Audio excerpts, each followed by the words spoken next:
जय हिंद दोस्तों, स्वागत है आप लोगों का एक बार फिर से आप लोगों का अपना YouTube channel Krishna ji classes.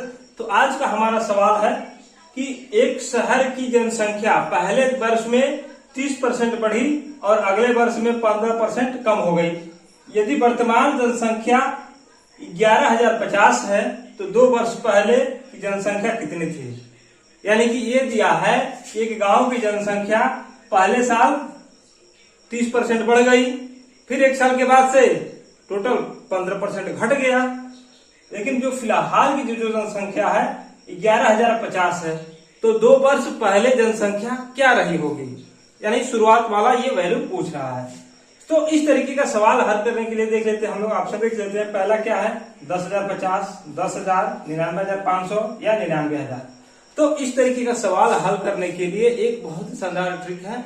यदि आप उसको फॉलो करेंगे तो परीक्षा में मात्र 15 से 20 सेकंड के अंदर आप इसको हल कर सकते हैं। हम लोग देख लेते हैं कि पहले वर्ष की जनसंख्या क्या 30% बढ़ी, तो 30% का मतलब क्या होता है 30/100। ये 0 से ये 0 कट गया, कितना हो गया 3/10। यानी कि ये 10 थी, 30% बढ़ करके कितना हो गया 13। तो हम यहां लिख लेते हैं 10 से बढ़ करके कितना हो गया 13। और फिर अगले वर्ष क्या कह रहा है कि 15% कम, तो 15% का मतलब क्या होता है 15/100। 5 से काटेंगे 5 से 15 और ये 20 बार में कट जाएगा, यानी कि 3/20। यानी कि 20 में से 3 घटा, ये 3 से घट करके 17 हो गया। तो ये पहले साल की जनसंख्या है और ये दूसरे साल की जनसंख्या है। तो ये वर्तमान जनसंख्या ये है, इसको जब गुणा करेंगे तो ये 200 हो जाएगा और जब इसको हम आपस में गुणा करेंगे तो 221 हो जाएगा।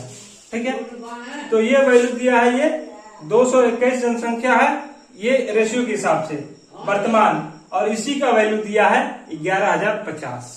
ठीक है, तो ये इसी का मान दिया कितना 11,050। 11,050 इसी का मान दिया है और हमको इसका मान निकालना है।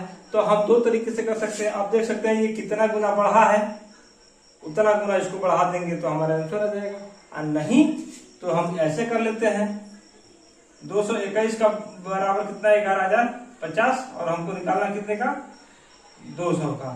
तो 11,050 बटा में ये नीचे आ जाएगा 21 और गुणे में 200, इसको हल करेंगे तो आ जाएगा। तो ये काफी लंबा कैलकुलेशन हो जाएगा, इसको हम लगेंगे परीक्षा में लगाने तो ये काफी लंबा हो जाएगा। तो हम यही देख लेते हैं, ये इस पे जब हम भाग देंगे तो ये कितना गुना है, ये लगभग 50 गुना बड़ा है। अब इसमें हम गुणा कर देंगे किससे 50 से, तो हमारा आंसर निकल करके आ जाएगा 5 गुना 10, 1 2 3 0 1 2 3, यानी कि 10,000 हमारा क्या आ जाएगा आंसर आ जाएगा। तो ऑप्शन संख्या इसमें क्या है बी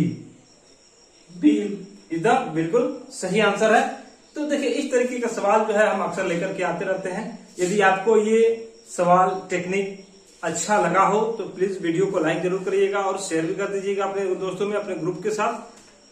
फिर मिलते हैं अगले वीडियो में एक नई जानकारी के साथ। उससे पहले एक छोटा सा रिक्वेस्ट है, यदि आप हमारे चैनल पर नए हैं तो प्लीज चैनल को सब्सक्राइब कर लीजिए और नोटिफिकेशन वाला जो बेल आइकन है उसको प्रेस करके रखिए, ताकि जैसे ही हम यहाँ से कोई वीडियो अपलोड करते हैं उसका नोटिफिकेशन सबसे पहले आपके पास पहुंचे। ठीक है, तो हम लोग अभी बिहार जो शिक्षक भर्ती की परीक्षा है उसमें भी इस तरीके के क्वेश्चन आते हैं। बिहार पुलिस हो गया, बिहार SSC हो गया, यूपी में जो भर्तियां आ रही हैं जैसे पुलिस का जो भर्ती एग्जाम होने वाला है उसमें भी इस तरीके का क्वेश्चन आएगा। वहां की शिक्षक भर्ती या सीटेट परीक्षा में भी इस तरीके का क्वेश्चन आता है। तो आप इन सबों की तैयारी, यदि किसी भी आप वनडे एग्जाम की तैयारी कर रहे हैं तो आप हमारे चैनल से जरूर जुड़िए, क्योंकि इस तरीके के सवाल हम अक्सर लेकर के आते रहते हैं जो हर परीक्षाओं में पूछे जाने की संभावना होती है। ठीक है, तो फिर मिलते हैं अगले वीडियो में एक नए सवाल के साथ। तब तक जय हिंद।